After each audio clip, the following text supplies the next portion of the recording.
हमारे भारत की, उत्तर प्रदेश की सम्मानित नागरिकों की जेब में नहीं, यानी उनकी खर्च करने की क्षमता बढ़ गई। साथ साथ इनकम टैक्स स्लैब को भी ऊपर किया गया।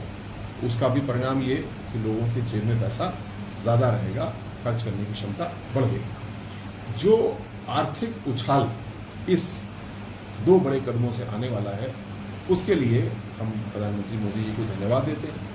और विशेषकर इस समय त्योहारों का समय है, खरीदारी का समय है, ऐसी बचत भी हर परिवार की होगी और साथ साथ जो व्यापार में लगे हैं लोग, जो निर्माण में लगे हैं, उनकी आय बढ़ेगी। इतना बड़ा आर्थिक कदम भारत में आज़ादी के बाद से कभी भी नहीं उठाया गया। प्रधानमंत्री मोदी जी का धन्यवाद। लेकिन जहां एक और टैक्स को कम कर रहे हैं हमको ये भी देखना है कि हमारे जो स्थानीय उद्योग है, स्थानीय व्यापार है, कृषि है, उसको हम लोग को बढ़ावा देना। हमेशा से ये बढ़ावा दिया जा रहा था, लेकिन आज दुनिया की परिस्थितियां बदल रही हैं। जब मैं याद करता हूं 1990 के आसपास GATT, WTO, world trade organization जैसे परिवर्तन दुनिया में आ रहे थे, यानी जहां देश एक दूसरे से मिल करके आपस में संधि करते थे कि व्यापार कैसे होगा। 90 के दशक में ये चीज़ बदल गई और पूरे विश्व में ज़्यादातर देश आए एक प्लेटफॉर्म पे और वो एक नियम से, एक रेट से व्यापार करने लगे। लेकिन हाल के कुछ दिनों में परिवर्तन आया।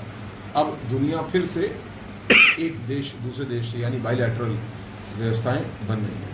ऐसी परिस्थिति में बहुत ज़रूरी हो जाता है कि हम भारत की अर्थव्यवस्था के रूप में, और हमारी अर्थव्यवस्था बहुत गहरी है, हमारा अपना मार्केट इतना बड़ा है कि हमारा एक्सपोर्ट 1-8% ऊपर नीचे हो जाए तो हमें कोई फ़र्क नहीं पड़ता है इससे। उस गहराई को हम लोग को और लेकर के जाना है। जो हम दीपावली के अवसर पे दिया खरीद रहे हैं, हम जो भी सामग्री ले रहे हैं, हमको ध्यान रखना है, हमको कोशिश करना है कि आदरणीय मोदी जी की भाषा में उसमें किसी भारतीय का समय लगा हो, किसी भारतीय का पसीना बहा हो, ऐसे स्वदेशी सामान को हमको खरीदना है। और केवल दिवाली नहीं, आगे की बात हम करें तो भी हमको ध्यान रखना है। आज ये बात बड़े गौरव की है कि भारत में बने हुए मोबाइल ही लगभग हम लोग खरीदते हैं। शायद 1-2% मोबाइल बाहर से आते हैं, अन्यथा सारे मोबाइल, कोई भी कंपनी हो वो भारत की ज़मीन पर मोबाइल बना रही है और हमारे यहाँ मोबाइल बेच रही है और हमारे यहाँ से मोबाइल दुनिया में एक्सपोर्ट भी हो रहा है। इस आत्मनिर्भर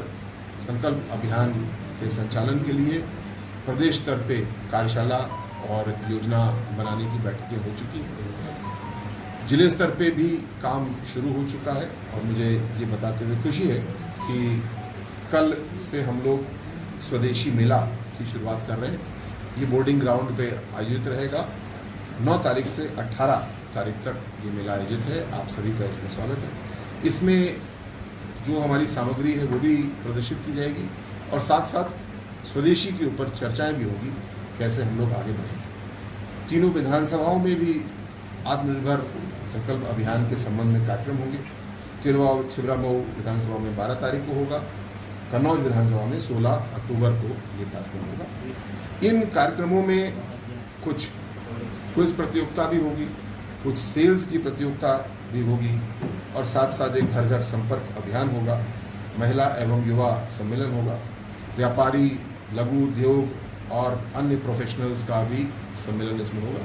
मूल रूप से जो सरकार ने बहुत बड़ा कदम उठाया, टैक्स को कम किया है, इनकम टैक्स के लेयर को, स्लैब को बढ़ाया है, 2 लाख करोड़ का उछाल हमारे अर्थव्यवस्था में आने वाला है।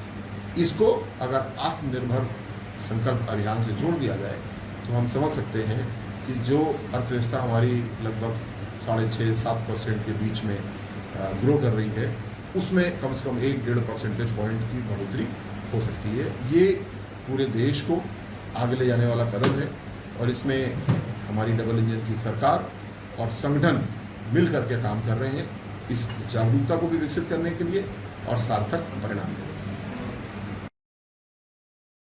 राजनीति हो या क्रिकेट, देश विदेश की ब्रेकिंग हो या आपके मोहल्ले की बड़ी खबर, सब मिलेगा एक ही ऐप में, सबसे तेज और भरोसेमंद। अभी डाउनलोड करें दैनिक भास्कर डिजिटल।